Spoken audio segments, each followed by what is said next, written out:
Et bonjour à tous et bonsoir, bienvenue sur la chaîne de Rebelle Forge, bien évidemment. Comment allez-vous? Bonsoir, bonsoir, bonjour, bonsoir. Ah, nous sommes enfin en live ce mardi 30. C'est bien ça? Ce mardi 29 juillet, l'été bat son plein et on est encore sous une bonne clim, donc ça va, tout va bien. Comment ça allez-vous le chat? Bonsoir à Alric, bonsoir à toi, j'espère que vous allez bien. N'hésitez pas, hop, voilà, à me dire si le son est bon, si vous entendez correctement, si tout va bien. Si jamais Carré est bonne, moi je faut que je me décale un poil comme ça là, tac, voilà, ça sera un peu mieux. Un poil comme ça, tac. Eh bien écoutez, ce soir c'est une soirée qui est chargée en anecdotes, chargée en choses qu'on va devoir dire toute la soirée.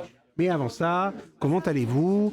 N'hésitez pas à me dire comment, qu'est-ce que vous avez fait ces derniers temps? Est-ce que vous avez joué à des jeux de société? Est-ce que vous avez joué à des jeux du Wargame, du TCG? Nous sommes ce soir à Rebelle Forge dans une soirée qui est blindée, c'est le moins qu'on puisse dire. En même temps. Nous sommes donc ce soir... Ah, tac. Ok. Nous sommes donc ce soir là pour parler et fêter ensemble les 10 ans de Age of Sigmar. Wouhou. Un jeu qui aura fait couler beaucoup d'encre, hein, il faut bien avouer. Et parler d'Age of Sigmar, c'est aussi parler de Battle. Donc j'espère que les joueurs qui sont parmi vous plutôt des anciens de Battle resteront pour un petit peu écouter ce que j'ai à vous dire ce soir. On va dire pas mal de choses.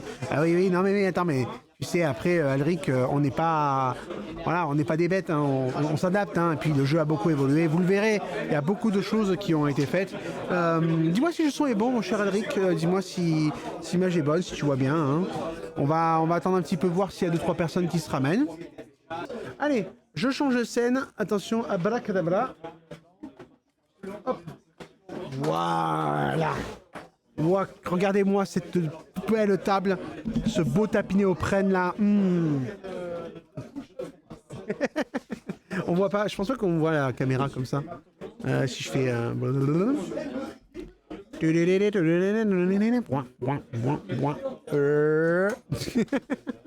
Pardon, c'est la fatigue. Non, mais ça va, c'est juste... Alors moi, je suis fatigué, je sais pas si ça se voit, mais en ce moment, j'enchaîne, je m'arrête jamais. Et c'est un petit peu compliqué de ne jamais s'arrêter. Mais bon, comme certains disent, comme on m'a dit tout à l'heure, on s'arrêtera quand on sera mort. Voilà, donc ce soir, on va vous parler d'Age of Sigmar, évidemment. Je prévu ce petit setup pour vous montrer des petits livres, des petites choses. Hein. On va parler de plein de trucs là ce soir. Ça va être vachement cool. Moi, j'ai toujours mon vieux tapis d'herbe Games Workshop. Oh pétard, le vieux là, hein, qui en plus perd son gazon. Ah ouais, tu as la foi, toi. Bon alors... Age of Sigmar. La première chose que vous devriez savoir sur Age of Sigmar, c'est que nous fêtons depuis quelques semaines, on ne sait pas tout à fait, on ne sait plus vraiment exactement la date, mais il y a beaucoup de gens qui la connaissent. J'avais perdu de gazon. Ah ouais? Moi j'avais du gazon, ils en avaient de partout. La première chose que vous devriez savoir sur Age of Sigmar, c'était un jeu qui a depuis quelques semaines fêté ses 10 ans. 10 ans pour un jeu, c'est quand même pas rien. C'est-à-dire que c'est un jeu qui est apparu dans les environs de 2015, a priori en été, donc on devrait à peu près être à une date anniversaire de sa 10e année. Si c'est pas la fin de la 9e, on est bien au début de la 10e. Et ce qui est intéressant avec ces 10 années de Age of Sigmar, c'est que c'est un jeu qui a beaucoup changé. Il n'a pas stagné. Il est parti d'un truc. Aujourd'hui, il n'en a rien à voir avec le public, même si ce qui est resté, c'est globalement le principe de base et la gamme de figurines, évidemment. Donc, pour vous parler d'Age of Sigmar, il s'agit d'un jeu de figurines avec les figurines, avec un moteur de jeu qui a été créé par Games Workshop, la maison mère, qui fait également les Warhammer 40 000, qui fait également le Seigneur des Anneaux, le Middle-earth Battle Strategic, et qui fait également tout ce qui est dérivé de ces univers-là, notamment Necromunda, Warcry et autres Underworld tirés de l'Age de Sigmar. Pour vous parler tout simplement de... Ah putain, mais il faut qu'ils arrêtent un peu les bruits d'animaux là, c'est un peu chiant quoi. Pour vous parler de l'Age de Sigmar, on va partir de pourquoi Age of Sigmar est arrivé. Au tout début, à l'aube des temps, il n'y avait que le chaos. Autrefois, il y avait un jeu, je ne sais pas si vous connaissez, si vous avez entendu parler de ce petit jeu, il a Il a fait son petit temps à lui, sa petite... voilà. Il s'agissait de Warhammer dit Battle, même si c'est Warhammer Fantasy, hein, le vieux monde de Warhammer qui a autrefois existé et qui est revenu il y a de cela 1 an et demi dans son édition du vieux monde.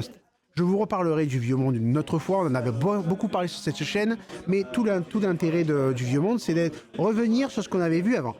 Avant que Age of Sigmar n'existe, il y avait Warhammer Battle. Warhammer Battle qui se jouait avec des figurines en régimentaire, donc avec des socles carrés, comme vous pouvez le voir sur cette image, et qui donc a duré pendant moultes années, une vingtaine d'années, je crois, plus. Attendez, parce que les premières éditions, c'est genre 85, 87, quelque chose comme ça. Donc on est quand même sur un jeu qui avait une certaine date jusqu'en 2015. Attendez, 87, ouais c'est ça, presque 30 ans d'existence. Un jeu qui aura fait les plaisirs et le sel de beaucoup de petits joueurs qui ont démarré le wargame à l'époque. À cette époque, il y avait quand même beaucoup de règles, beaucoup de choses à savoir, et la gamme de figurines, comme vous pouvez le voir, elle a quand même vachement évolué, hein. On avait encore des choses en plomb, en résine, on avait encore beaucoup de choses qui n'étaient pas tout à fait standards, mais je dois vous avouer que moi, ce que j'adore pour cette époque-là, c'est les artworks. Parce que bon sang... Alors, il y en a pas mal qui ont été repris dans d'autres éditions, dans d'autres bouquins. Bon, excusez-moi, j'ai un petit reflet, je joue avec un peu. Et donc là, vous pouvez quand même constater que ça avait une certaine gueule à l'époque, quoi. C'est pas rien. Ce sont des pages que j'ai grand plaisir à feuilleter, juste comme ça, en regardant les artworks. Pardon, j'ai quelqu'un derrière moi qui prend un truc au frigo. À cette époque, il y avait également des caractéristiques qui étaient celles-ci. Elles sont au nombre de 9 caractéristiques. Et dans ces 9 caractéristiques, vous aviez plein de choses. Vous avez le mouvement, le combat, le commandement, le nombre d'attaques, le nombre de points de vie, l'initiative. Ça servait à faire plein de choses, des règles spéciales. Ça, c'est ce qu'on appelle un LA, un livre d'armée. C'est le livre qui vous donne toutes les règles nécessaires pour jouer une seule armée. Il y en avait à l'époque... plus d'une dizaine en tout cas, je peux vous dire. Les orques et gobelins, les contes vampires, les rois des tombes, on avait les bretoniens, on avait l'empire, on avait le chaos sous toutes ses moutures, hein, c'est-à-dire qu'il y avait le guerrier du chaos avec les démons du chaos, des fois ils ont été dans la même armée, des fois ils ont été dans des armées différentes. Les elfes, vous avez 3 factions d'elfes, elfes sylvains, hauts elfes, elfes noirs, les nains qui sont fidèles à eux-mêmes, voilà. Donc on a quand même pas mal de petites factions comme ça qui évoluaient dans un monde cohérent, et qui ressemblait un peu à notre planète, hein. C'est-à-dire que le monde de Warhammer Battle, c'était, vous aviez l'Arabie, vous aviez l'Europe centrale, vous aviez l'Afrique, vous aviez l'Amérique du Sud avec, l'Amérique dans son ensemble avec des délires un peu aztèques et un peu amérindiens comme ça. Du jour au lendemain, même si ça s'est pas vraiment fait du jour au lendemain, mais bon, il y a eu quand même une série de livres, Games Workshop a mis fin à cet univers-là en faisant ce qu'il appelle la fin des temps. La fin des temps, comme certains le connaissent, il s'agit d'une série de bouquins qui relate la fin de l'histoire. Le problème de cette fin d'histoire, c'est que beaucoup de gens l'ont jugé comme étant bâclé. Il faut bien avouer que ça n'a pas été très bien reçu par la communauté. On a vu même des cas de personnes qui ont brûlé des armées. Bon, ça c'est un peu l'anecdote de l'extrême, mais en réalité, il y a beaucoup de gens qui, ce jour-là, n'ont pas trop aimé que du jour au lendemain, Games Workshop fasse ce choix-là. C'est un choix qui a été moult fois critiqué. Nous n'allons pas encore en faire on va pas en faire un jugement ce soir, ce n'est pas le but. On va essayer plutôt de voir ce qui s'est passé après la bagarre. Et petit coucou, merci à Donsur du Divan. Ah, Dolmort, ton pseudo me dit quelque chose, mon cher. Donc, nous avions Warhammer Battle qui a été détruit, et suite à la mort de ce vieux monde, qui était également la V8, la version 8 de Warhammer Battle. Là, c'est un bouquin de la version 6, d'ailleurs, au passage, pas de la dernière version qui existait. Nous avons eu, enfin, l'âge de Sigmar qui est apparu. Alors, l'âge de Sigmar, qu'est-ce que c'est le pari de base de l'âge de Sigmar ? La première chose que Games Workshop voulait faire, c'était simplifier les règles. Voici un exemplaire de ce que vous pouviez avoir dès la 2e année de publication de Age of Sigmar, 2e année calendaire. Et donc, à partir de là, vous pouvez voir que déjà, ils mettent en avant une faction qui s'appelle toujours les Stormcast, et qui sont une faction de guerriers engoncés dans des armures d'or, qui sont censés ne jamais mourir parce que quand ils meurent, ils reviennent à la vie, reforgés sur l'enclume du destin. Ils affrontent dans un autre univers après la mort de Battle les forces du chaos et les forces et les orques qui sont toujours là parce que c'est quand même moins drôle quand il n'y a pas d'orques que dans une histoire. Jouant Homme Lézard à l'époque que j'ai arrêté à ce moment-là, tu n'es pas le seul. Il y a eu beaucoup de gens qui se sont arrêtés. Malgré tout, l'âge de Sigmar avait commencé à se publier. Donc je parlais d'un pari de base qui était la simplicité. Il faut avouer que si les règles de Warhammer Battle tenaient dans un bouquin qui faisait environ 375 pages, modulo le lore qui devait en faire une centaine peut-être, vous avez quand même 200 règles de pages facile. Je vous donne un ordre de grandeur pour dire à quel point c'était énorme. Les règles de la première version sont plus ou moins ici résumées en 10 pages, 15 pages, même pas. Donc on passe quand même d'un jeu avec énormément de règles à un jeu avec peu de règles, en tout cas peu de règles de base. Alors que les règles de Battle étaient avec des règles très denses, très touffues, où il fallait savoir beaucoup de choses. Par contre, avantage de Battle, quand vous connaissiez une fois les règles, vous rouliez le jeu vraiment assez simplement, alors qu'aujourd'hui on est plus sur un jeu qui est simple de base, mais en réalité il a beaucoup de choses à retenir, et à retenir sur le moment parce qu'il y a beaucoup de choses de nouvelles. Donc, on peut voir que... Alors, est-ce qu'on voit des caractéristiques? Je suis pas sûr de voir des caractéristiques. Hop, mort subite, sorcier, lancer des sorts, jouer plus et mieux. Vous voyez quand même que... Alors, à l'époque, Age of Sigmar essayait de lancer les Stormcast, mais ils avaient quand même encore toute leur gamme de figurines de Warhammer Battle qui étaient encore existantes. Donc, hors de question de ne pas les utiliser dans le nouveau lore d'Age of Sigmar. Attendez, j'essaie de vous trouver des profils. Je trouve pas des profils. Bon, ça, c'est vraiment le vieux magazine pour dire, voilà, vous pouviez démarrer avec ça.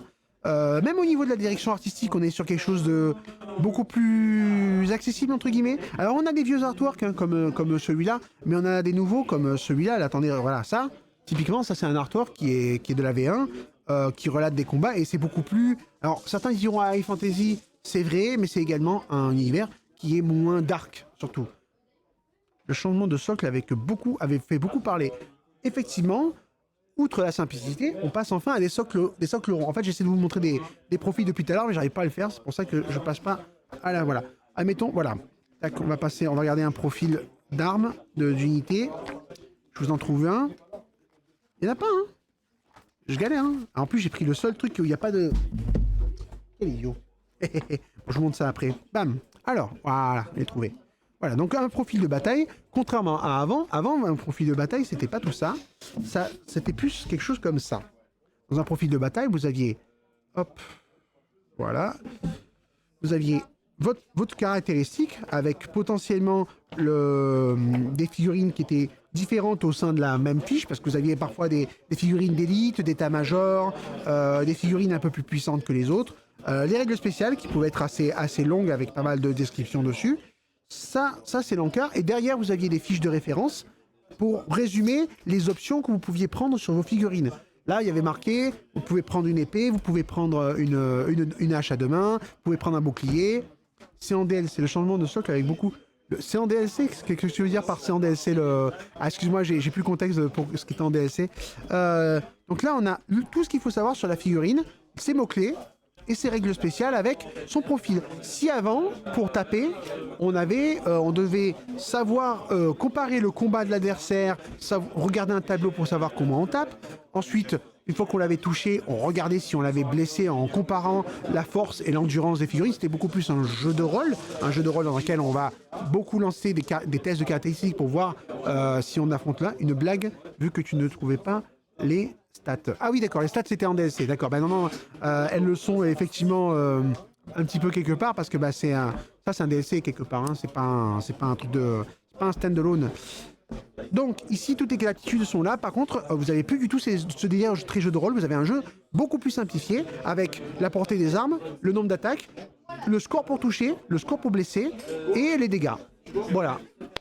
On a également des socles qui sont ronds, ce qui veut dire que le jeu n'est plus un jeu régimentaire où on va avoir des côtés, un avant, un arrière, des mouvements un peu difficiles, tout ça. Là, on peut aller dans toutes les directions, les figurines voient dans toutes les directions, et ça permet aussi un jeu assez nerveux, avec beaucoup de choses qui peuvent arriver pour la même géométrie. Les bulles sont très importantes dans les jeux Simar parce que quand votre personnage donne une capacité, c'est souvent à 12 pouces, à 18 pouces. Oui, je dis en pouces parce que pour ceux qui ne le sauraient pas, nous mesurons, comme c'est un jeu anglais, nous mesurons tout ça avec des pouces. Un autre pari de la jeu Sigmar, effectivement, c'est de faire un lore un peu différent. Le lore de l'âge de Sigmar part du principe que le monde qui fut a été détruit et vive le nouveau monde de l'âge de Sigmar qui n'est pas un seul monde cohérent, mais qui est constitué de 9 mondes, tous beaucoup plus grands que l'ancien monde de Warhammer et qui répondent tous à une logique du style vous avez le monde du feu, vous avez le monde des ombres, vous avez le monde du métal. En gros, c'était les domaines de magie de l'ancien monde de Warhammer Battle. Et bonjour Yann The Ten, bonsoir, pouvez-vous me recommander une chaîne où le jeu de table est joué et pratiqué selon l'art de Tolkien? Alors attends, j'essaie de... Alors, tout comme tu dois être magicien, c'est pour cela que tu parles en énigme. En réalité, pour une chaîne où le jeu de table est joué et pratiqué selon l'art de Tolkien. Alors si tu veux jouer à SDA Middle-earth Strategy Battle, tu peux aller voir la Taverne d'Imraïl, je crois. MESBG France, ce sont des gens qui jouent beaucoup à SDA, qui sont des très bons vidéastes qui expliquent pas mal de choses. Après, là, ce soir, on parle plutôt d'Age of Sigmar, et nous ne sommes pas forcément sur Seigneur des Anneaux ce soir, on est plus sur Age of Sigmar, qui est le jeu de Games Workshop qui a pris la succession de Warhammer Battle. Bon, il y a pas mal de choses, hein. Vous voyez, même au niveau des artworks, on a des changements. Alors ça, c'est des vieux, mais vous avez quelques nouveaux artworks. Ça faisait plus comics à l'époque. Vraiment, ils ont essayé de faire une direction artistique plus accessible, plus impactante, avec pas mal de petites couleurs. On retrouve plus trop ces artworks faits au crayon, avec un côté délavé, un côté croquis. Là, on a vraiment des choses beaucoup plus efficaces, même en termes de direction artistique, même en termes de design, au niveau des figurines. Les Stormcast, c'est quand même des gros trucs. Désolé si j'ai interrompu votre conversation. Non, mais t'inquiète pas, c'est juste que j'étais pas sûr d'avoir bien compris le sens de ce que tu demandais. Mais la Taverne d'Imraïl et MESBG France, ce sont des super chaînes pour démarrer Seigneur des Anneaux, à mon sens. Il y en a une autre, mais j'ai pas ça en tête là de suite. Mais il faut vraiment pas hésiter parce qu'il y a plein de youtubeurs qui adorent parler de Seigneur des Anneaux. Bref. Donc ouais, vous voyez quand même qu'on est sur des choses, c'est efficace quoi. Ça ne, il y a pas forcément ce côté de grim et dark où tout le monde est méchant. Là, il y a un côté, on va s'affronter parce que c'est le scénario. Voilà. Alors, typiquement, cet artwork là, il a vraiment un côté cartoonesque Warcraft. Hein. On va pas se mentir. Ça, c'est la V1.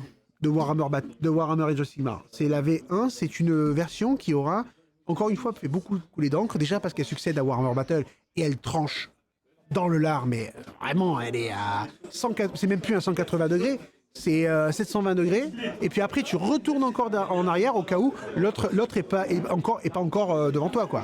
On n'est plus du tout sur le même jeu, on change tout, de tout au tout.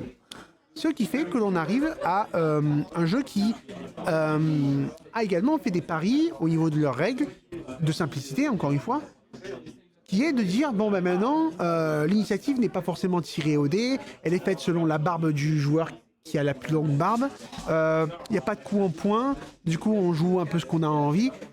La première version d'Age of Sigmar, sa toute première version, elle était un peu étrange quand même. Je ne l'ai jamais joué, donc je peux pas vous en donner un ressenti d'expérience, mais c'est l'expérience que j'ai de ce que les joueurs en ont dit pendant des années. Voilà. Ouais, alors, ça, c'est pour la V1. La V2.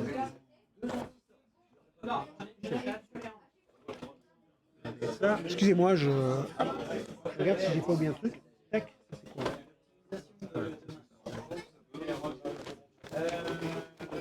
J'arrive. Hop, voilà, la V2.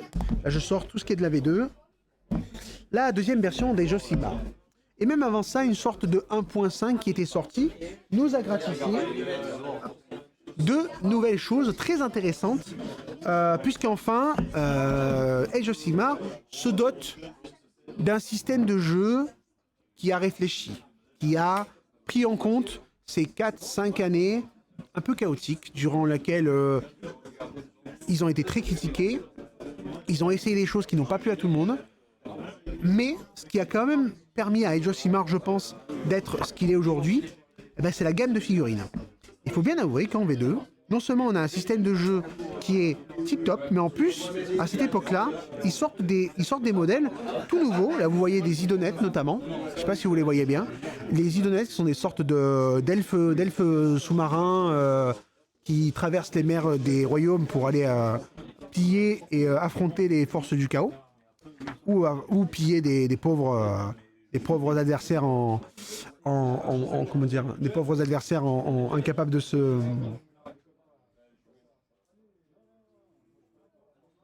Veuillez m'excuser, je ne comprends pas votre voix, il est moins en l'écrivant.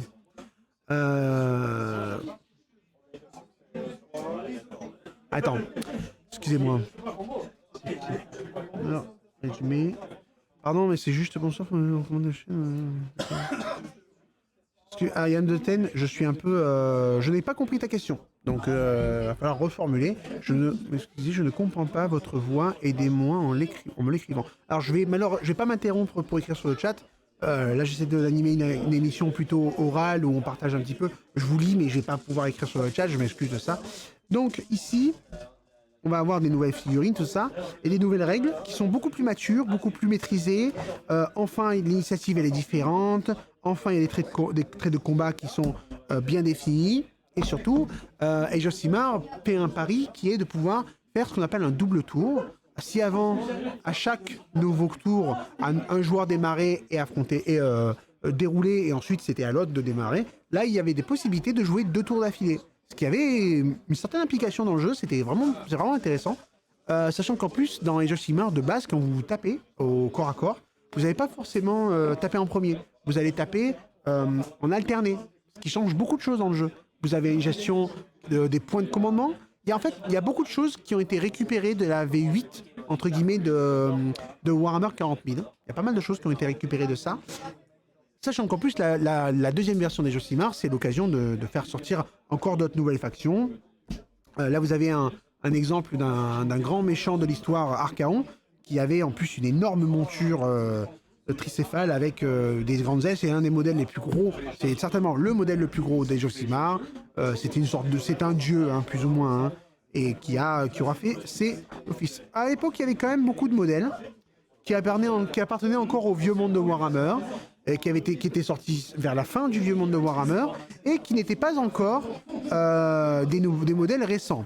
Par exemple, sur ce moteur de la V2, des Slaves to Darkness, anciennement les Guerriers du Chaos, vous avez effectivement Archaon et les Varanguard, qui sont des figurines récentes, à l'époque étaient des figurines récentes, et à côté de ça, vous avez encore une espèce de truc en plastique, de vieille chimère, une espèce de sorcier monté sur chimère, qui n'était pas... Alors, est-ce que vous voyez bien le livre?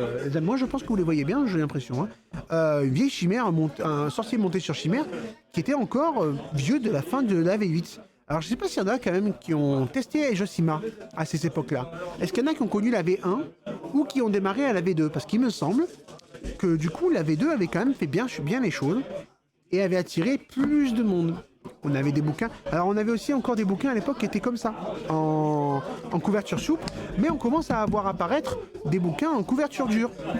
Ça, c'est un bouquin plutôt de début d'édition, et ça, c'est plutôt un bouquin de fin d'édition. Alors, il faut savoir que tout ce que je vous montre, ce sont des livres que j'ai achetés moi, soit à l'époque, soit en occasion, soit qu'on m'a donné. En gros, ce sont mes livres à moi, c'est pas les livres de la boutique.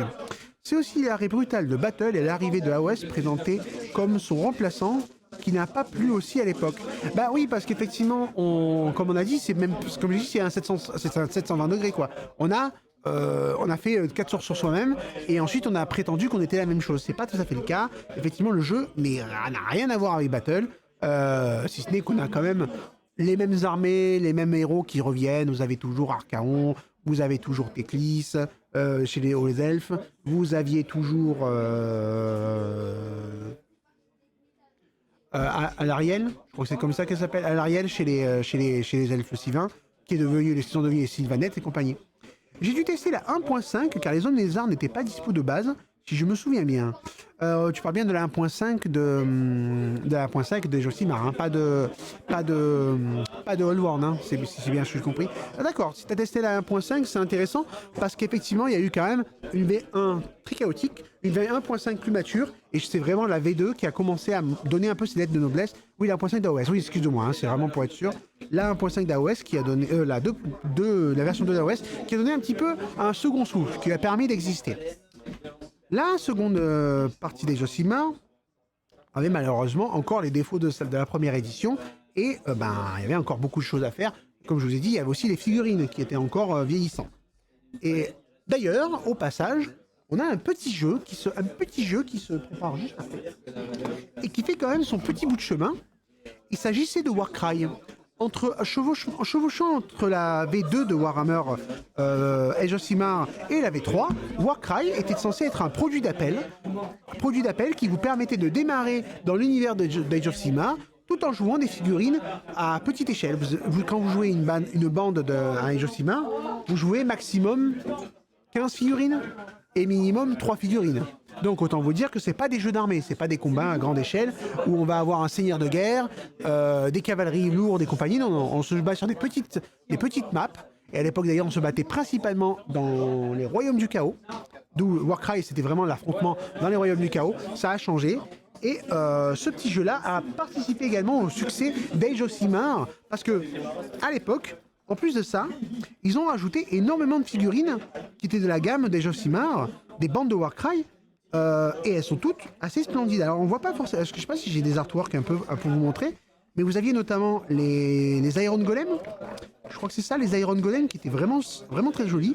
Voilà, vous aviez par exemple un Man Stealer Sphinx, alors le Sphinx comme ça, ce Sphinx là très joli, qui était vraiment une toute nouvelle figurine avec des toutes nouvelles sculptures très modernes, très élégant, une pose bien maîtrisée. Bon, vous aviez encore des vieilles choses.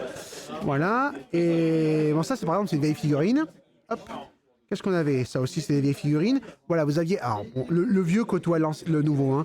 Vous aviez ce genre de bande de Warcry, alors on voyait pas très bien, ce genre de bande de Warcry qui était vraiment sympa, hein. C'était une espèce d'apôtre de la flamme, avec un chef maraudeur, l'équivalent d'un chef maraudeur de l'époque. Et vraiment, toutes ces nouvelles sculptures ont participé au succès de Warcry, qui a quand même été un gros succès au début. Aujourd'hui, Warcry, il en reste pas grand-chose. Alors, j'extrapole. C'est-à-dire qu'aujourd'hui, il n'y a plus grand-chose qui sort pour Warcry. Et en plus de ça, même dans nos cercles privés, il faut avouer qu'on voit beaucoup moins de gens jouer à Warcry ou en parler. Peut-être qu'il y aura une autre édition ou un second souffle un troisième souffle qui sera donné au jeu, parce que là j'ai le compendium, ce qu'on appelle le compendium de la V2. Vous pensez donc que The Brother War n'est pas une bonne édition de The Magic? Par contre, bon, je suis désolé, mais Yann the Sen, t'es hors sujet, hein. Je te time out, hein. Voilà, hein. Tu m'excuseras, je suis désolé, hein, mais là, ça fait, je sais pas vous les gars, ça fait IA qui me parle depuis tout à l'heure. J'ai l'impression que c'est juste un troll, mais on va le time out pour qu'ils comprennent que c'est pas le sujet, quoi. Donc voilà, on est sur tout simplement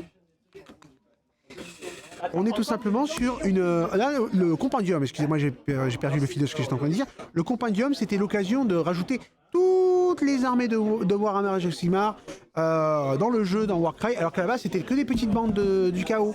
Ce qui fait que le jeu a pris une tournure un peu on met un peu tout dedans, et certains ont trouvé que ça manquait. Ouais, on sentait le troll. Ouais, de ouf, on est d'accord, hein. Ça a quand même fait un peu... Bon, mais il y a tout dedans, mais tout n'est pas égal, d'accord? Et c'est ce qui fait que peut-être aujourd'hui, Warcry n'a pas réussi à continuer comme ça.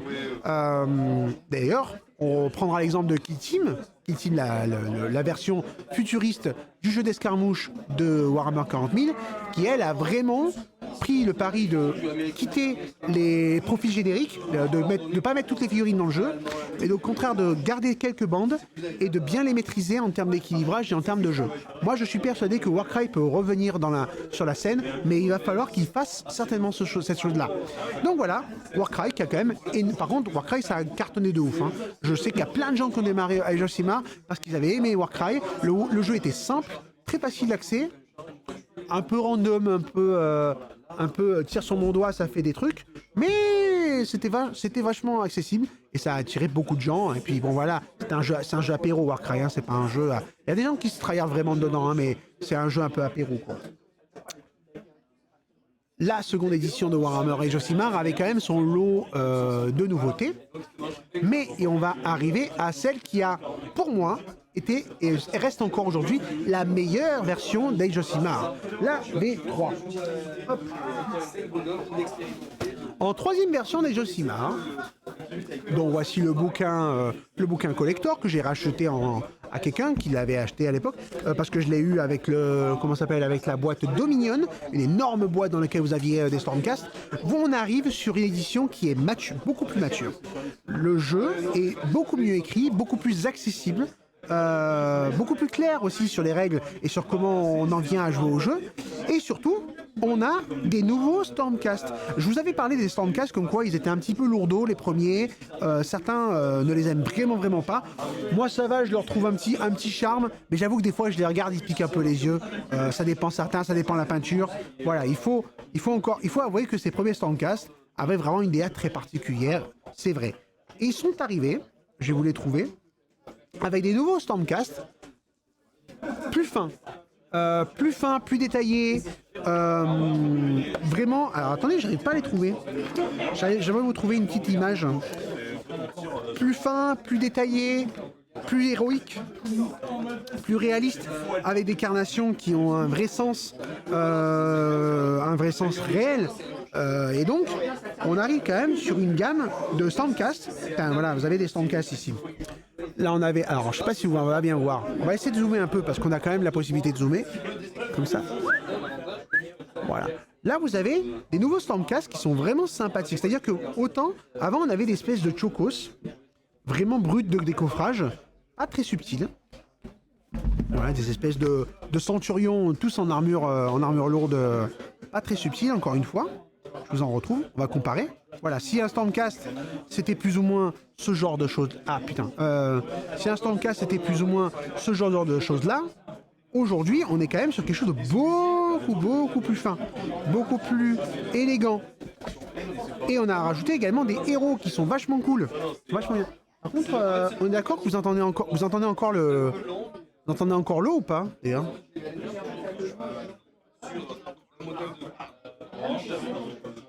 Non, hein. Je pense pas que vous entendiez le bruit de fond. Attends, j'ai pas fait. Ouais, c'est juste que ça c'était encore activé. Voilà, donc là vous avez encore... Hop, je sais pas si on voit bien. On avait Indrasta, l'espèce de super-héros qu'ils ont sorti avec ses grandes ailes d'ange, son super plateau scénique. Vraiment, c'est une toute nouvelle édition et qui était très prometteuse, très prometteuse. On avait enfin une édition de Warhammer Age of Sigmar qui prend un envol très sérieux, très maîtrisé. Le jeu a évolué, ce n'est pas juste la gamme de figurines. Comme je vous ai dit, le jeu est bien maîtrisé.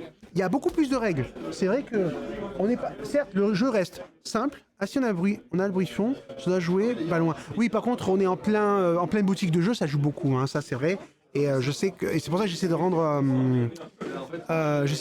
le stream un peu vivant pour couvrir un petit peu ce bruit de fond. Donc pardon, vous aviez quand même beaucoup plus de règles avec beaucoup plus de points à apprendre, mais par contre c'est vrai que c'est un jeu qui du coup donne libre possibilité à plein de choses. C'est un jeu qui a également ajouté des nouvelles mécaniques telles que les régiments, les bataillons de base, là où avant vous aviez des bataillons très comment dire, qui a rajouté des règles très spécifiques, genre des formations un peu fermées. Là vous aviez des formations un peu ouvertes qui vous donnaient des petits bonus en jeu, mais qui valent pour tout le monde. Bon, il faut savoir que dans tout ce qui est là, on a fini par garder globalement celui-là, qui était un bataillon qui permettait de mettre plein d'unités en une seule pause, pour ceux qui connaissent le jeu. Vous aviez les géants qui sont arrivés, qui sont quand même vachement bien, quoi. On avait un jeu narratif qui a été vraiment développé aussi, hein. Parce que là, je vais vous montrer un autre truc. Qu'est-ce que c'est que ça? Ah oui, c'est des caradons. Alors on se croirait dans une scène surréaliste de SF, mais non, ce sont des caradrons Overlords de Age of Sigmar. C'est un peu steampunk dans l'idée. Le jeu narratif, vous aviez plein de choses qui ont été faites. Et honnêtement, la communauté, même les scénarios, hein, les scénarios étaient vachement mieux écrits, hein, vachement plus clairs, avec des règles très encadrées. Et surtout, ben voilà, la communauté a commencé à en parler plutôt en bien. Moi, c'est là où j'ai démarré Age of Sigmar. Parce qu'il faut savoir que, ben, à la base, je suis un joueur un peu kill team, mais en vérité, je suis un joueur Age of Sigmar. Alors aujourd'hui, je joue plus beaucoup à Age of Sigmar. Je vous expliquerai un petit peu pourquoi. Et j'y joue de temps à autre. Hein, c'est pas, j'y joue pas plus du tout. Hein. Mais j'y joue un peu différemment parce que en réalité, j'ai adoré cette version 3. Et aujourd'hui, on est en version 4. Elle a un peu changé, elle est un peu différente. La version 3 d'Age of Sigmar s'est dotée d'un supplément. Attends, excuse-moi. C'est doté d'un supplément extrêmement intéressant. Je peux y aller. Hein. Qui s'appelait le supplément Tondia, une saison de guerre dans lequel on avait plein de petites règles supplémentaires, des règles narratives, des règles de matchplay, et notamment on pouvait créer son propre héros. Ça, c'était pas rien. Alors, c'était pas super équilibré, mais c'était marrant. On pouvait lui donner des options de combat, des armes, de la vitesse en plus, de la force, etc. C'est vraiment intéressant, ce petit supplément Tondia. Il y avait plein de petites règles narratives pour gérer. On avait des camps d'expédition pour aller dans des endroits bien précis. On pouvait explorer les terres de Tondia. Tondia qui est un des continents de ce qu'on appelle le royaume de la bête. Le royaume de la bête, c'est un des royaumes dont je vous parlais, il y en a 9. Et en plus de ça, on a le royaume de la bête, on a le... Comment ça s'appelle? Ah, me laisse trop.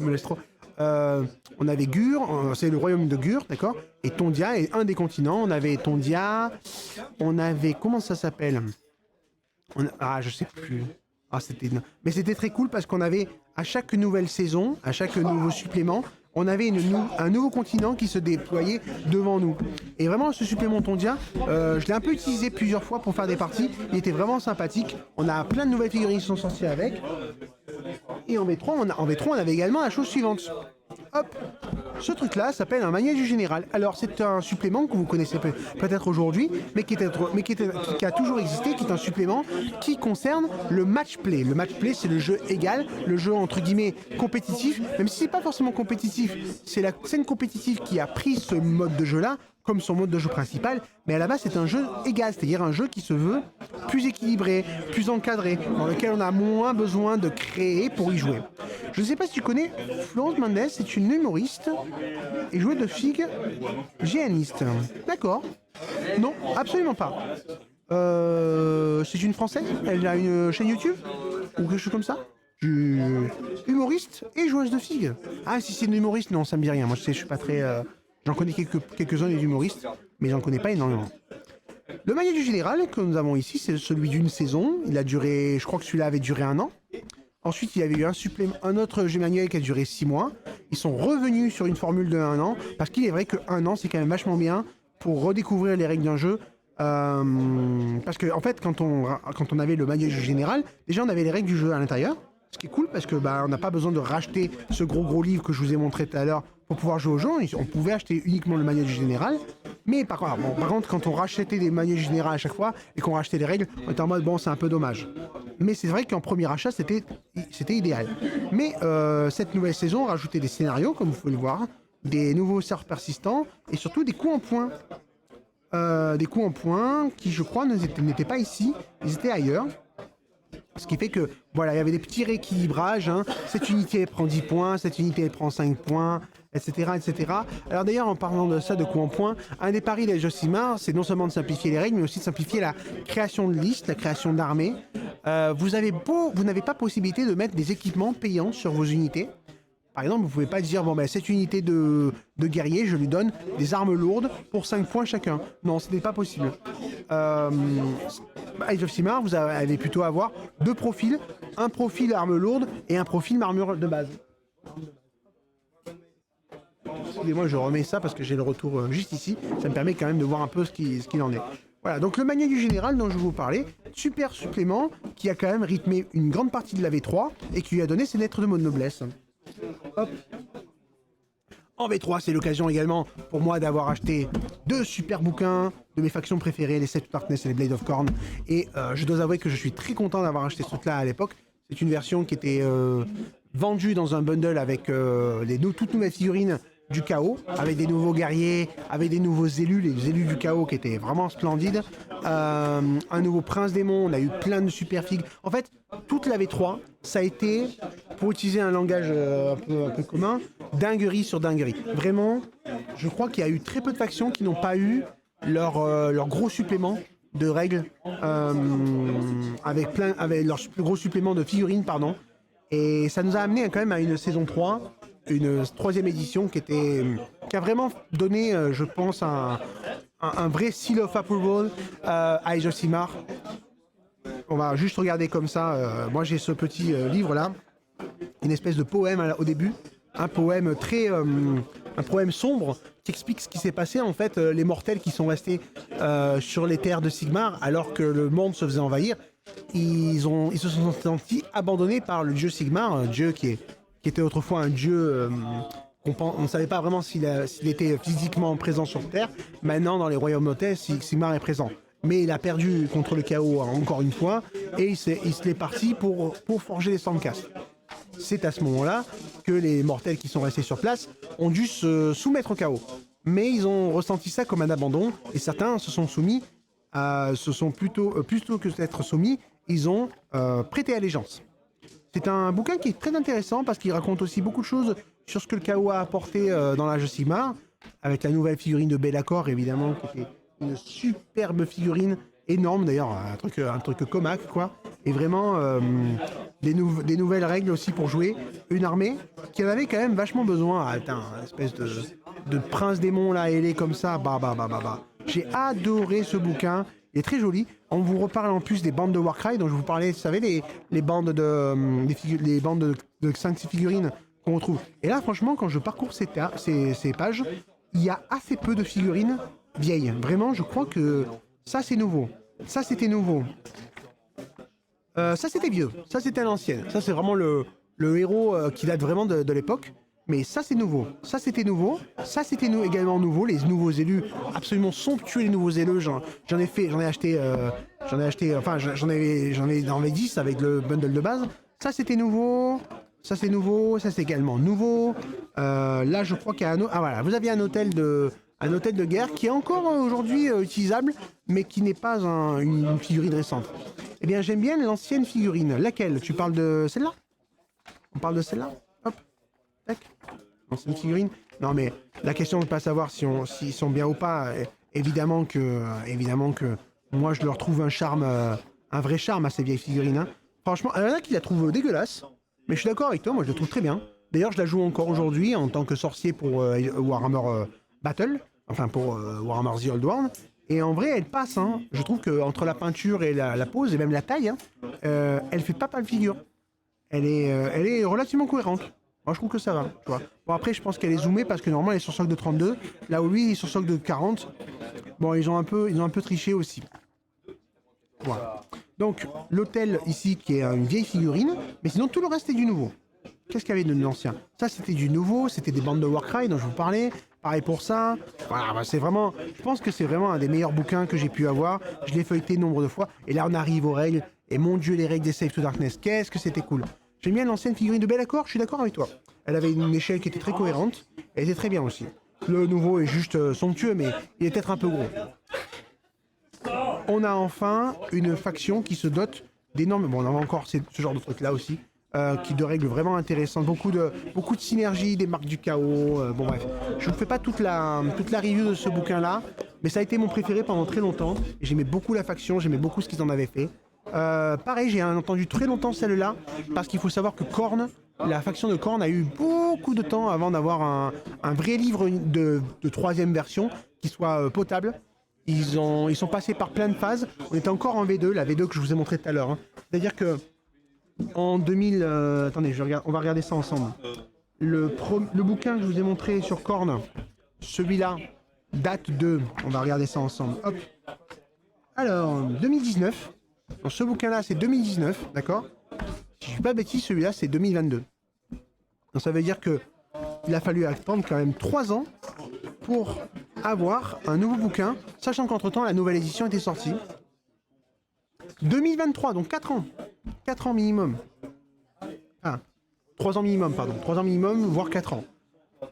Voilà, ce bouquin-là, quand il est apparu, moi je vous avoue que ça a été un grand soulagement parce que, enfin, ma faction préférée avait ses lettres de noblesse avec un bouquin vraiment qui est cool. Et le bouquin, il est violent. Il a une imagerie qui est plutôt violente. On démarre avec des pages vraiment... tout est très rouge, quoi. Tout est là pour la destruction, pour la mort, pour les crânes, pour du sang pour le dieu du sang, des crânes pour le dieu des crânes. Voilà, c'est ça qu'on veut. On veut pas des trucs, des machins, de la sorcellerie. Nous, ce qu'on veut, c'est taper. Bon, pour ceux qui aiment, le chaos et Khorne, moi je suis un grand fan de Khorne. Et c'est vrai que quand ce bouquin il est sorti là, on a les nouveaux bovers de sang qui sont sortis d'ailleurs à la fin de la fin de Battle. Hein. Ça, c'est pas du Age of Sigmar, il me semble. Ça, c'est fin de Battle. Hein. On a eu plein de trucs qui sont sortis comme ça. Ah, c'est vrai que quand même... Et j'ai tout ça. Hein. Je pense qu'il n'y a pas une seule figurine de Khorne que j'ai pas. Hein. Il doit y avoir une figurine ici, il va y avoir une figurine que j'ai pas. Un ou deux profils, ça je les ai, ça je les ai. Ça j'ai tout ça, là, tout ça je l'ai, ça. Ouais, ça j'ai. Ouais, voilà, hein, je fais la petite... On avait des optimisations comme ça, type trait de commandement et les artefacts de pouvoir. En gros, c'est des capacités que vous pouviez donner supplémentaires à vos héros. Ça, c'était vachement intéressant. Et surtout, on avait aussi des règles d'armée qui étaient très structurantes. Comme on dit structurantes, c'est-à-dire que vous ouvriez votre bouquin et très souvent, premier truc que vous allez voir, c'est quelle sous-faction je joue. Est-ce que je joue plutôt les faucheurs de la vengeance? Donc les faucheurs de la vengeance sont la hache de la destruction, une légion envoyée châtier ceux qui ont courroucé le dieu du sang, les armées qui gagnent grâce à la sorcellerie ou à la ruse, ou celles qui combattent pour établir la paix, connaissent une fin funeste. Donc là, c'était 1+1 au jeu de touche pour les attaques de démons qui ciblent un héros ennemi. Depuis chaque fois qu'un héros ennemi est tué, vous recevez un point de dîme de sang. Il y a eu cette mécanique de la dîme de sang qui ajoutait plein de possibilités. Donc, il y avait des règles pour la gloire. Hein, pour la gloire, c'est le mode narratif. Donc, voilà. Alors, j'en parle quand même avec une certaine passion parce que je vous avoue que j'ai beaucoup kiffé cette époque-là de la troisième version de Age of Sigmar. J'ai tanné mes potes. Pour qu'ils essaient d'y jouer. Et il y en a un qui a un petit peu joué, mais bon, ça n'a pas été trop ça, quoi. Le temps que ça se passe. Du coup, 2024, nous arrivions en fin d'édition de 3e édition. Nous ne nous attendions pas à ce que Games Workshop prenne la décision de tout remettre à zéro. Tout ce que je vous ai montré là, il y avait quand même une certaine forme de continuité. Ça veut dire que de là à là, il y avait quand même un truc qui continuait, d'accord? Et à l'instar de la 8e édition de Warhammer 40 000 ou de la 10e édition de Warhammer 40 000, Games Workshop a décidé de tout remettre à zéro avec sa 4e édition de Warhammer Age of Sigmar avec le... Ah, qu'est-ce qui se passe? 4e édition avec la boîte Scaventide. Ah ok, non, c'est ça. Ok, d'accord, bon, c'est juste ça. Excusez-moi, il y a un message. Je regarde ça comme ça. Message de la part de quelqu'un. Hop, voilà. Scaventide, la 4e édition. Ah ok. La 4e édition de Warhammer Age of Sigmar démarrait avec une super boîte qui s'appelle Scaventide, qui est très différente. Vraiment, on est sur un pari très différent, encore une fois, sur cette 4e édition. Tout a changé. Déjà, le jeu est plus sombre. Là, je vous avais montré quand même qu'il y avait beaucoup de choses, certes, étaient un peu sombres, il y a quand même de la violence, il y a quand même des combats, mais là, on arrive sur une édition où même les Stormcast ont perdu de la couleur. Ils ont commencé à être plus dark, avec plus des couleurs plus trop dorées.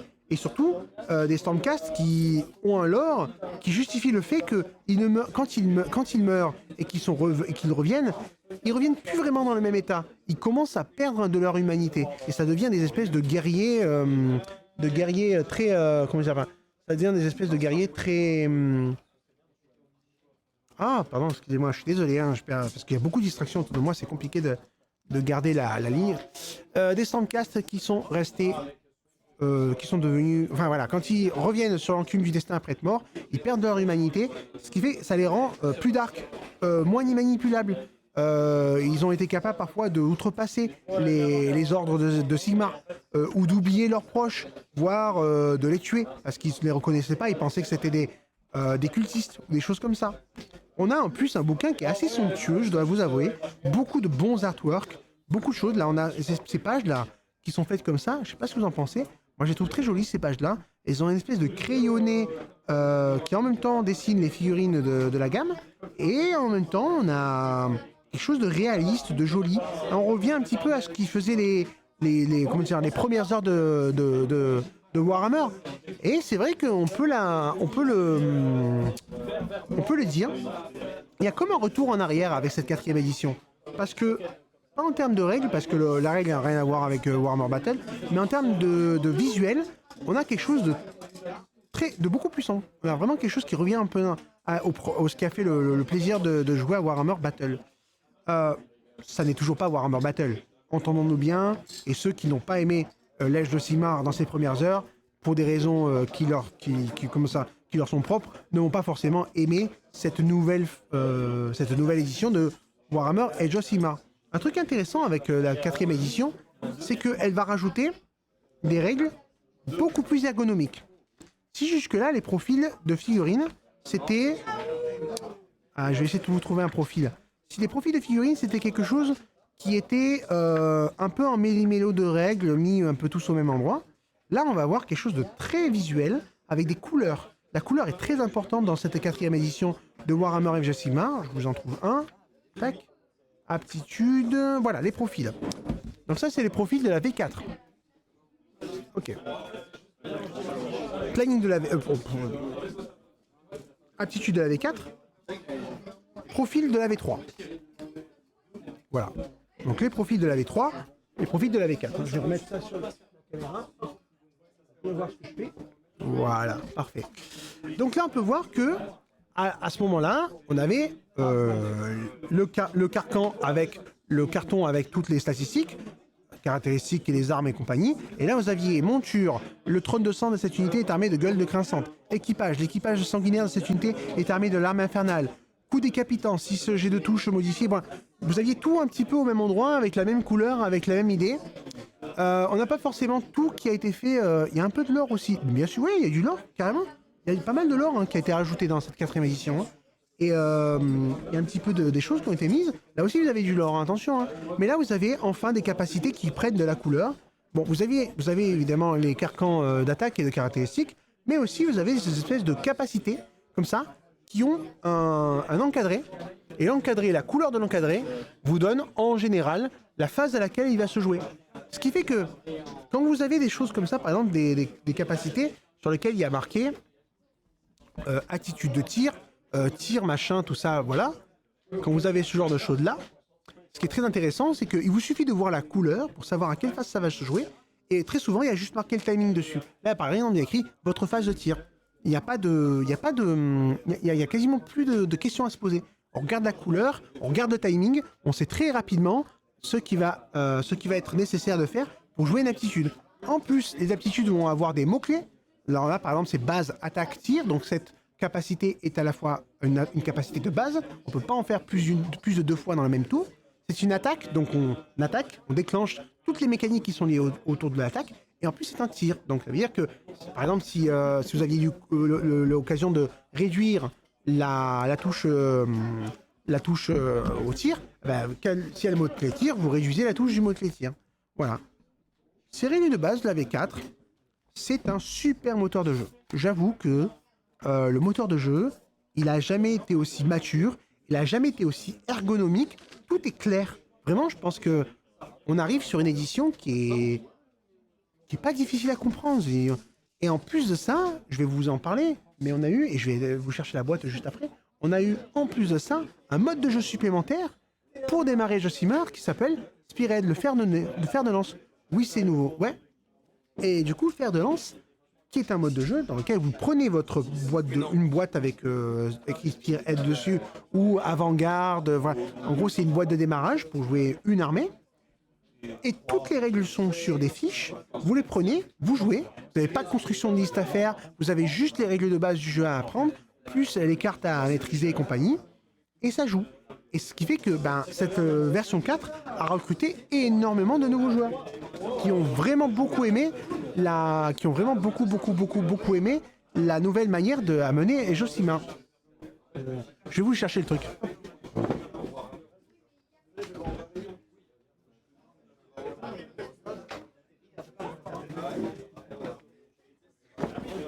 Hop, allez, tac. Donc ça c'est là. Ah bon, elle a. Bon. Ah ouais, donc vraiment, ouais. Bon, ils en ont pas pris soin. Je vous montre, je vous montre une boîte qui a vécu. Ah oui, donc vraiment ils n'ont pas pris soin du tout quoi. Alors ça c'est la boîte c'est la boîte pour laquelle vous pouviez jouer au mode de jeu Spearhead. Avec Spearhead, pas compliqué. Et il faut savoir qu'on est dans une deuxième saison, donc ces décors-là sont un peu à l'ancienne. Tac. Avec Spearhead, vous aviez un tout petit tapis comme ça, qui est pas bien grand, d'accord, qui a juste quelques objectifs dessus. Et vous prenez vos décors, vous les mettez dessus et compagnie. Vous prenez les cartes pour les objectifs et c'est bon. Vous avez votre équipe, vous avez votre armée, vous pouvez jouer, tout va bien. C'est un super mode de jeu qui, il faut l'avouer, est plus simple et donc moins fin que le mode de jeu de base. Parce que le mode de jeu de base, quand même, propose un vrai défi intellectuel et tactique pour aller chercher des refus de flanc, de la géométrie, des objectifs cachés, de la narration aussi. C'est-à-dire que Spearhead, ça reste un mode de jeu plug and play. Vous n'avez pas de narration à rajouter. Donc il y en a qui ont essayé de faire des trucs assez jolis à base de trésors et compagnie pour donner une seconde vie à Spearhead. Voilà. Donc ça, c'était la saison précédente qui s'appelait Le Feu et le Jade. Hop, voilà. Le Feu et le Jade, c'était très intéressant parce que ça a quand même été un pack qui a duré une bonne année. Là, on est à la deuxième année on est à la deuxième année de la version 4 de Josimar. Et à partir de maintenant, hop, on retrouve. Tac. À partir de maintenant, on retrouve ce mode de jeu Spearhead, qui est cool. Bonsoir Babuche, bonsoir à toi, bienvenue, merci d'être passé, merci de venir. Hop, voilà, donc Spearhead. J'ai rangé la boîte de manière à ce qu'elle se fasse pas trop mal. Spearhead D4, nouveau moteur, nouvelle figurine de Stormcast, un lore plus sombre, une clarté, plein de choses. Oh, c'est un skin combat de page, non? Où ça? Non, alors là tu parles, là c'est des rats. Et ah oui, c'est un skin caméléon, bien évidemment. Attendez, je m'arrête là. Parce que voilà, c'est un skin caméléon. Ouais. D'ailleurs, qui est peut-être certainement de l'époque de Battle, cet artwork-là.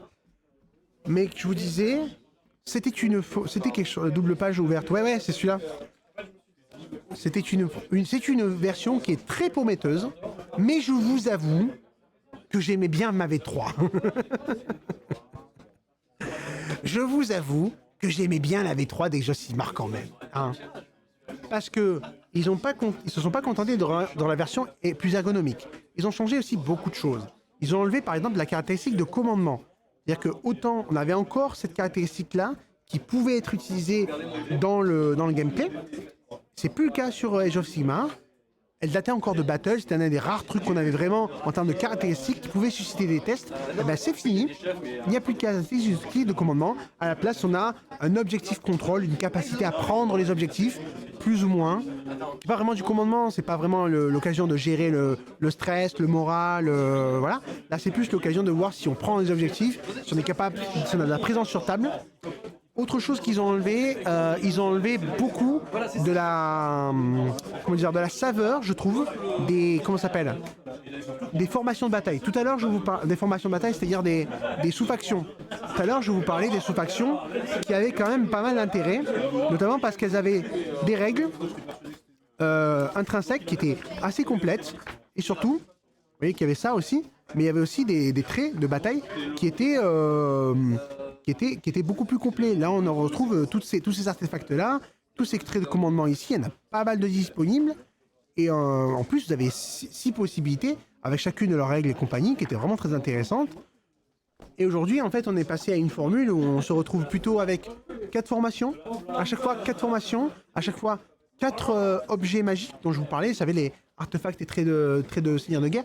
Autant on pouvait avoir 10, 12 traits seigneur de guerre, artefacts, et ça donnait beaucoup de customisation à vos personnages. Mais non, il y en a 4. Alors, attention, elles sont très fortes. Elles font partie du gameplay. Et quand vous faites un build Age of Sigmar, c'est très intéressant. Mais le problème, c'est qu'il y a encore moins de custom. On a encore moins l'impression que nos personnages, il est un peu unique. Il a un petit peu quelque chose qui le différencie. Hein, il a un petit quelque chose en plus, hein, pour faire la blague. Donc voilà, il y a quand même des choses qui ont changé, vraiment bien. Mais je suis un peu sur ma faim. Et du coup, j'ai pas embrassé la V4 autant que je l'aurais voulu. Même s'il faut avouer que la dernière saison qui a été annoncée avec le nouveau manuel du général, parce qu'on a continué avec le manuel du général, ça nous a donné quand même l'occasion de voir plein de choses. C'est un très bon, c'était une très bonne saison. Elle a des nouveaux scénarios, elle a des nouvelles mécaniques, elle explique plein de choses nouvelles dans le jeu. Mais elle m'a pas donné encore envie. Moi, ce que j'aurais aimé, c'est plutôt que les livres d'armée aient plus de saveur et compagnie. Voilà, messieurs. Donc, nous avons fait une rétrospective de tout ce que j'avais, je pense que j'ai rien oublié. Si j'ai dû oublier mon supplément bel accord, hein. Donc on va revenir un peu en arrière, comme une espèce de voyage dans le temps, hein. Voyage dans le temps, comme ceci.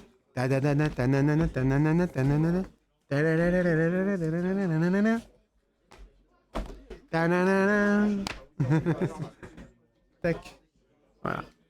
Tout est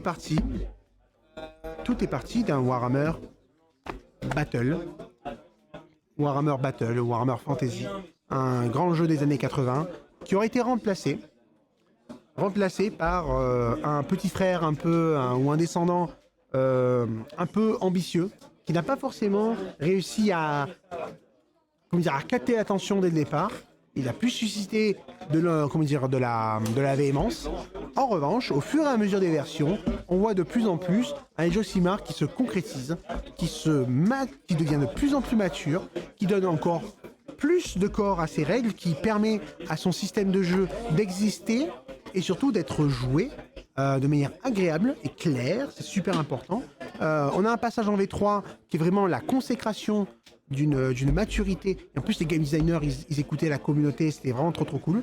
Un passage en V3 qui est vraiment, à mon sens, une des meilleures réussites pour arriver dans une version 4 qui promet énormément de choses pour la suite. Parce que ce n'est pas parce que là, aujourd'hui, on a certaines choses qui sont vraies que d'autres ne peuvent pas l'être après.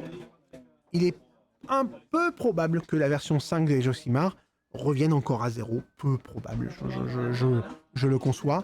On risque plutôt de se retrouver avec une version 5 qui est dans la continuité de ce qu'on a eu. Alors en plus, Games Workshop nous a quand même gratifié d'une version 4 qui était entièrement gratuite. C'est-à-dire que, certes, tout ce que j'avais en V3 ne me sert plus qu'à trouver ça joli et à avoir des beaux souvenirs, mais par contre, c'était gratuit. Il faut l'avouer, tout était gratuit. Bon, les suppléments qui sortent aujourd'hui ne sont pas gratuits. L'application pour pouvoir jouer au jeu avec toutes les informations n'est pas gratuite non plus. Il y a pas mal de choses à faire. Mais voilà, ça permet quand même de démarrer cette version 4 en douceur, avec un petit budget également. Voilà. Donc on a parlé beaucoup des jeux Sigmar. Qu'est-ce que vous en pensez, le chat? Est-ce que parmi vous, il y en a qui jouent encore aujourd'hui ou qui voudraient peut-être tenter l'expérience Age of Sigmar, ou peut-être pas? Peut-être que vous êtes plutôt le vieux monde de Warhammer. C'est possible aussi. Mais cela dit, je suis la preuve vivante qu'on peut jouer aux deux, et qui fait les deux pour des raisons différentes. Parce que quand Old World est sorti, j'ai surkiffé Old World, mais j'ai continué à jouer à Age of Sigmar. Voilà. Ça, c'est un truc que je voulais bien rendre à César. C'était Age of Sigmar m'a quand même accaparé une bonne partie de mon temps. L'air de rien.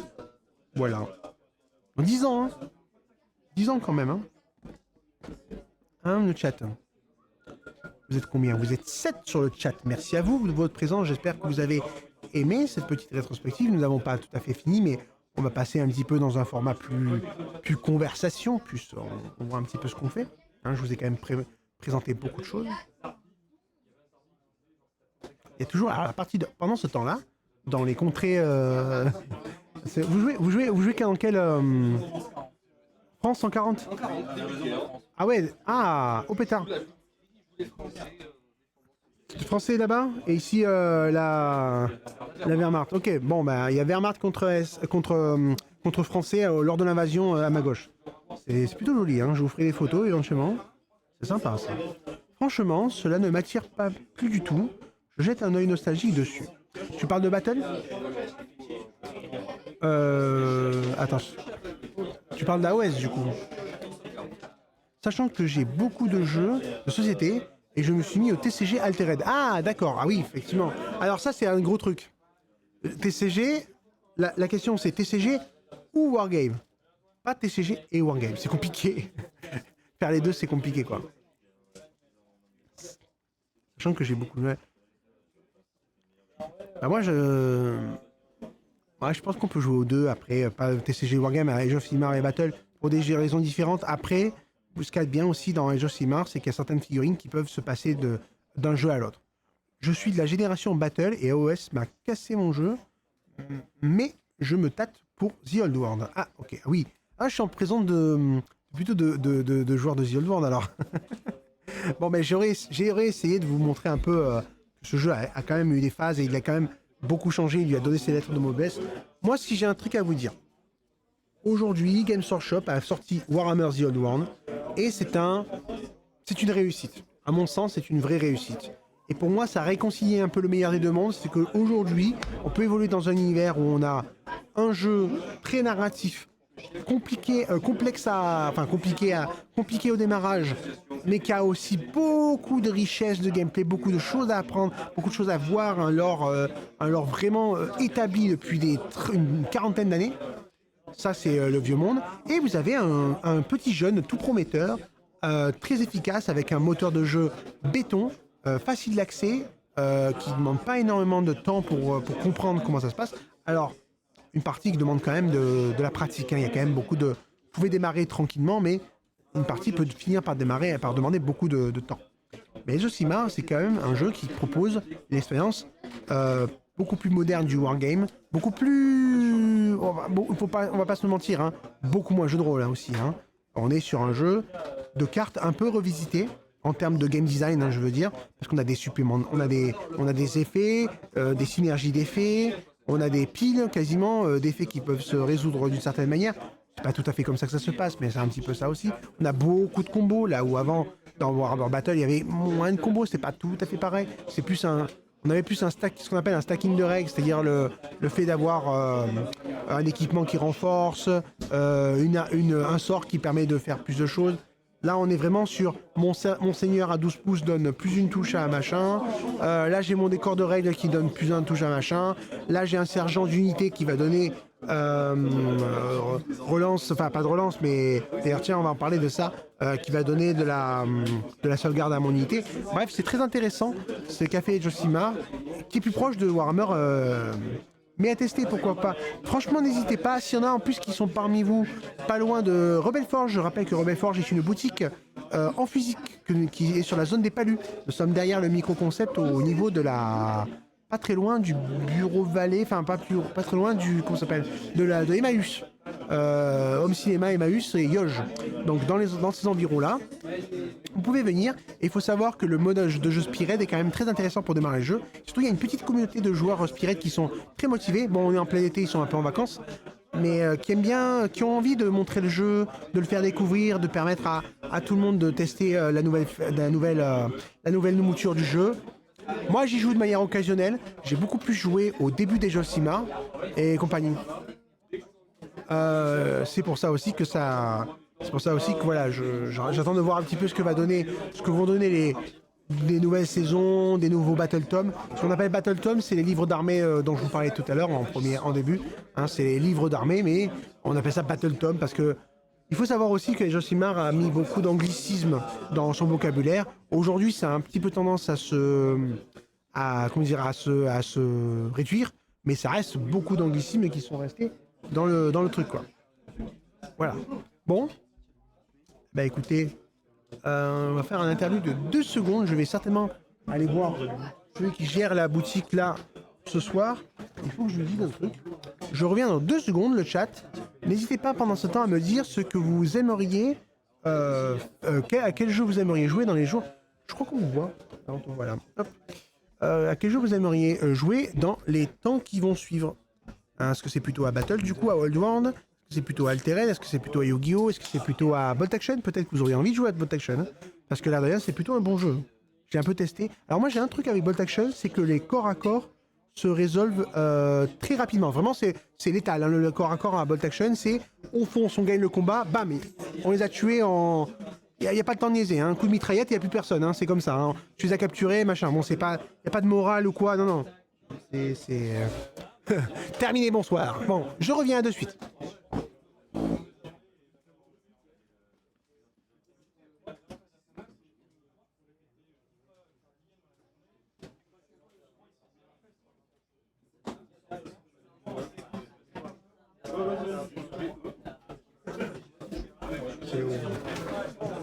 Oui, je pense qu'il doit me dire qu'est-ce que tu fais, machin. Je sais pas si c'est un truc urgent ou quoi. C'était juste pour prévenir le chat. Bon, voilà. Très bon jeu, Bolt. Ah, tu joues aussi, Babuche? Tu veux essayer de venir jouer à l'occasion ici? Alors après, là, en plus, ça joue en 1250, donc il y a beaucoup de figurines sur la table. C'est intéressant. Bon, là, on passe quand même du coq à l'âne, hein. C'est-à-dire qu'on passe d'un univers fantasy, voire high fantasy, avec beaucoup de choses très différentes, avec un jeu réaliste de Seconde Guerre mondiale. Hein. On n'est pas sur un jeu historique avec Age of Sigmar, même si la notion d'historique, c'est qu'on retrace l'histoire. Il y a certains jeux dans lesquels il y a une histoire établie. Certaines histoires sont établies dans Age of Sigmar et on peut les retracer en réalité. Hein. C'est juste que là, on ne parle pas de l'histoire avec un grand H, la grande histoire, qui fait qu'on est... on n'est pas sur une époque de notre monde à nous, hein, tout simplement. Voilà. Bon. Tiens, je vais essayer de vous montrer d'autres trucs. Un truc qui a été bien aussi avec la V4. Hop. Bon, la V4, bon là déjà, c'est vrai qu'ils ont quand même rajouté... le livre est beau. Ça, c'est vrai que moi, quand je l'ai vu, ce livre-là, j'ai fait pétard. Quelle édition. En plus, il y a beaucoup de pages. Hein. C'est pas un petit peu. Il y a un moment que j'ai pas joué, mais j'en garde un bon souvenir. Ouais. Je pense que c'est un bon moteur de jeu aussi, Bolt Action. Ce que j'adore dans Bolt Action, c'est que l'initiative, elle n'est pas déterminée. C'est les dés qui vous donnent, qui c'est qui va démarrer. Et aussi la prise en compte des fenêtres et compagnie.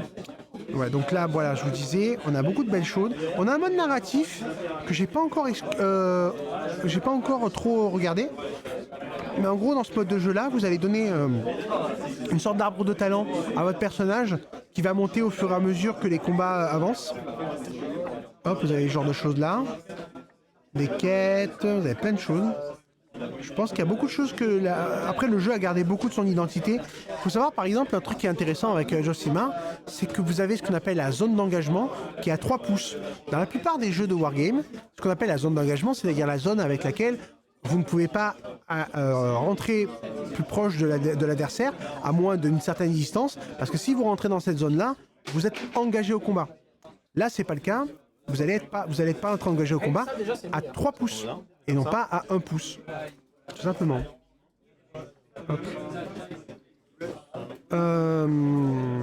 Ce qui fait qu'en fait, quand vous vous rapprochez de l'unité et que vous devez faire un jet de charge, si vous lancez 2D, 6 et vous les ajoutez, donc si vous faites double 1, même à 3 pouces, vous ratez. Alors qu'à d'autres jeux, double 1, c'est réussi automatiquement. Voilà. Il y a beaucoup de choses. Hein. Alors, je n'ai pas de livre V4 encore. Je n'ai pas pu m'acheter le livre de la V4 de Korn. Je pense que je vais me le prendre un de ces 4, on va pas se mentir. C'est vrai que j'aime bien quand même collectionner un peu les livres. Là, j'en ai pas mal, donc ce serait bien que je rajoute à ma collection. C'est une question de budget, hein, pas une question de envie, pas envie. Mais j'ai tendance à penser que ces livres ont quand même une durée de vie qui pourrait être meilleure. Je sais pas si Games Workshop regarde ce live ou pas. Après, c'est un partenaire de travail de Rebel Forge, donc je vais pas commencer à faire des critiques acerbes ou quoi. Je pense que ce serait bien qu'on ait des livres qui tiennent plus longtemps sur le long terme, dans leurs règles notamment, même si le fluff lui bouge pas. Hein. Mais des fois, c'est vrai que avec les changements de version, avec les nouvelles saisons, avec les changements de coups en point, même si les coups en point sont plus sur les livres, c'est ça qui est bien. Eh bien, on a beaucoup de choses qui vont changer et des fois, un livre qu'on a acheté à une année N, eh ben, à N plus 1, il commence à être un peu daté, c'est un peu dommage. Peut-être qu'un jour, il y aura une autre formule qui nous permettra d'avoir un livre qui est plus orienté sur le fluff, qui a quelques règles, mais qui n'est pas forcément le moteur de jeu. Peut-être on aura juste un petit package avec les règles dedans et le bouquin sera vraiment là pour apprécier la faction. Ça donnerait peut-être plus de place au lore parce qu'il faut avouer que dans ces bouquins-là, des fois je crois que vous avez ça de lore. Hop. Ce bouquin-là, vous aviez ça de lore, un peu de modélisme et après on arrive dans les règles quoi. Donc c'est moite-moite quoi, à peu près. Voilà. Alors ce supplément tondien, je ne vous résiste pas à l'idée de vous montrer le supplément tondien de l'époque. Ça c'était quand même vachement sympa. Hein. Hop. Dans ce supplément, vous pouviez inventer votre propre personnage. Ça c'était quand même vachement sympa. Je vous le retrouve. Jeu narratif. Voilà. L'enclume de l'apothéose. Quand vous vouliez créer votre personnage sur Age of Sigmar, supplément tondien, vous deviez choisir d'abord une race. Donc dragon ogre, un démon, un orc, un elfe, un taurogore, je pense que c'est un minotaure, un mage de la mort, et compagnie. Ça vous donne un certain nombre de points, ça coûte un certain nombre de points. Ce nombre de points, vous le multipliez par 10 pour avoir le point total de la figurine sur table. Ensuite, vous alliez lui mettre dans l'arsenal des armes à une main, à deux mains, avec des caractéristiques diverses et variées. Ouais. Diverses et variées. L'archétype, bon, ça c'était assez simple. Commandant, mage, acolyte. En gros, là, vous choisissiez si vous étiez plutôt un gars qui allait combattre ou un gars qui allait plutôt faire de la magie ou des prières. Un compagnon, vous pouviez le mettre sur une monture, c'était vachement intéressant. Hein, vous aviez la bête mineure qui est tout simplement là avec... combien de mouvements là? La bête mineure, elle n'a pas de mouvement, je crois. C'est 8 peut-être. Ok, tableau de mouvement. Non, c'est ça. Ah, je vois pas de mouvement, tiens. Restriction, aucune. Bon, c'était intéressant. Puis là, vous aviez des options de compagnons. Par exemple, bête ailée, ajouter le vol à cette figurine. Attaque de souffle. À votre phase de tir, vous pouvez choisir une unité ennemie à 6 pouces, jeter un nombre de dégâts au nombre de figurines de l'unité, et sur chaque 6, l'unité choisie prend ce qu'on appelle une blessure mortelle. Il y a beau dire, mais les livres, c'est quand même cool, mais c'est vrai que c'est un budget. Surtout quand il faut les changer souvent. Ça, c'est vrai que il faut savoir les apprécier pour la collection. Et malheureusement pour le contenu, il faut savoir être au courant que ça ne durera pas dans le long terme. C'est un produit qui est amené à être obsolète. Ça n'est pas une surprise, ça n'est pas un truc complètement obsolète dans son utilité, notamment quand il y a des changements de version. Parce que quand vous changez de version, la précédente version n'est plus d'actualité. Ça, c'est malheureux, mais c'est un peu comme ça, entre guillemets. Dans les optimisations de caractéristiques, alors on pouvait donner à votre personnage, encore une fois, plus de vitesse, une meilleure pénétration d'armure, plus d'attaque, éthéré, le vol. Bref, il y avait beaucoup de choses. Hein. C'était très intéressant. Bon, par contre, ça faisait des coups en point pour les figurines qui étaient monstrueuses. Et je sais pas si vous aviez vraiment intérêt à jouer un personnage comme ça, quoi. Ah, c'était bien. Hein. Suite du Seigneur Voss. Ah, vous aviez des chartes de bataillon. Bon, ça, c'est encore un truc narratif avec des scénarios. Mais ouais, voilà. En tout cas, sachez que acheter aujourd'hui du livre Games Workshop, ça demande de savoir à quoi s'attendre. En tout cas, nous faisons de notre mieux à Rebelle Forge pour quand même proposer des livres au meilleur prix. Puisque la plupart du temps, normalement, le livre ici sont à moins 15%. J'en profite d'ailleurs pour faire un petit instant de promotion. Pour ceux qui veulent jouer à Warhammer de manière générale, c'est moins 20% sur la plupart des figurines, moins 15% sur la plupart des livres, un peu peut-être moins sur certains produits qu'on ne peut pas remiser, notamment les dés, si je ne dis pas de bêtises. Il y a une remise mais moins élevée. Et tout cela, si vous voulez partager le jeu et... Ah, je trouve pas mes mots. Et on a un partenaire en fait qui est un YouTuber qui s'appelle War Amateur, qui est un très bon gars, qui fait du bon contenu sur Warhammer le Vieux Monde. Vous devez peut-être certainement le connaître. Et ce gars-là, si vous voulez le soutenir pour le travail qu'il fait ou que vous aimeriez le découvrir, n'hésitez pas à aller voir War Amateur, W-A-R-H-A-2-M-T-E-R, hein, War Amateur, hein, comme un Warhammer, mais amateur.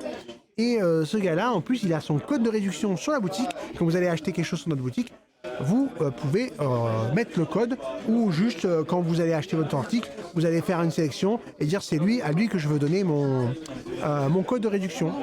Voilà, tout simplement. Tout simplement. Voilà.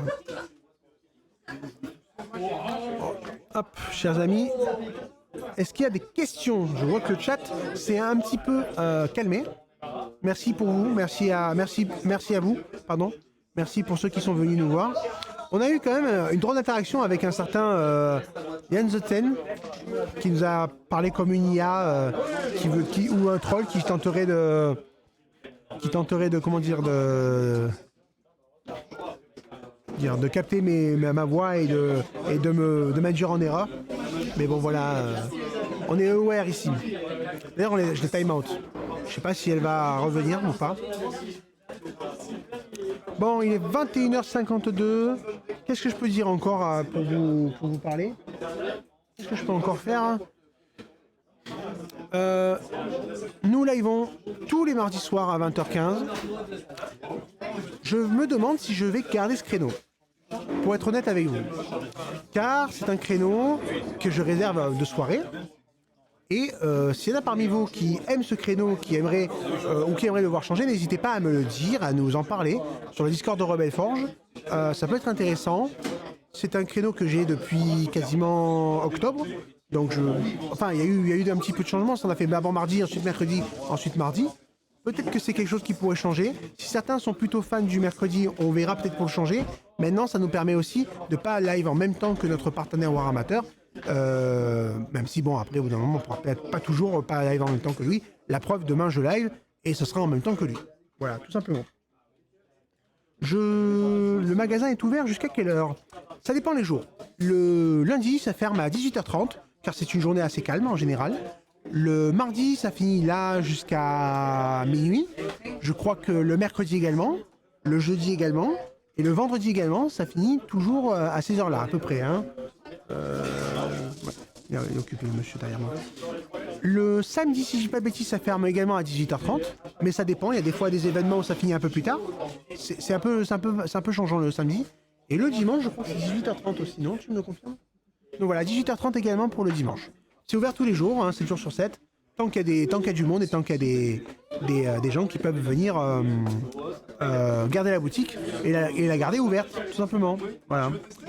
Alors, n'hésitez pas si vous avez des questions sur le Discord de Rebel Forge. Alors Discord que je vais vous partager. Du coup, pour ceux qui... j'ai tendance à le partager un peu à chaque live, mais là j'ai un peu oublié de le faire. Tout simplement. Tac, tac, tac, tac, tac. Discord que je vous partage ici. Voilà, copier le lien. Bien copié. Hop. Voilà, messieurs. Messieurs, dames, hein, si jamais. Tac. Top, bien. N'hésitez pas à venir nous voir et à taguer Nixilis ou Load ou Xberserk, Meta Xberserk. Hein, c'est des pseudos que vous pouvez taguer pour toutes les questions, pour venir jouer, pour savoir les prix, pour commander des articles un peu à l'avance. Si vous êtes intéressé, notamment parce qu'il y a souvent des précommandes ou des pré-précommandes qui sont faites à Rebel Forge, c'est-à-dire que vous dites à Load, j'aimerais, ou à Nixilis, j'aimerais avoir tel article, il coche une case dans son tracker et il sait qu'à tout moment, cette personne-là voulait cet article-là. Tout simplement. Voilà. Bon. Écoutez, il est 21h54, mais je pense qu'on a un peu tout dit. Moi, j'ai un petit peu tout dit. Je vous ai un petit peu dit ce que j'avais à vous dire. Je vais vous souhaiter une bonne soirée. Une bonne continuation, une bonne semaine. Merci d'avoir regardé. N'hésitez pas à venir demain en live à 10h30 pour un petit jeu indé qui s'avère prometteur, que j'espère vous plaira et que je vais essayer de partager à un max de personnes. Jouer à Warhammer, c'est avant tout une passion. Jouer aux jeux de figurines, c'est la plus grande des passions. C'est à mon sens la meilleure, évidemment. Je ne suis pas objectif en disant ça, évidemment. Hein, même si les jeux de cartes sont très bien, mais c'est pas le problème. C'est pas le sujet. Je vous souhaite à tous une bonne soirée. Je vous remercie. À plus sur la chaîne de Rebelle Forge. J'ai failli me casser la gueule.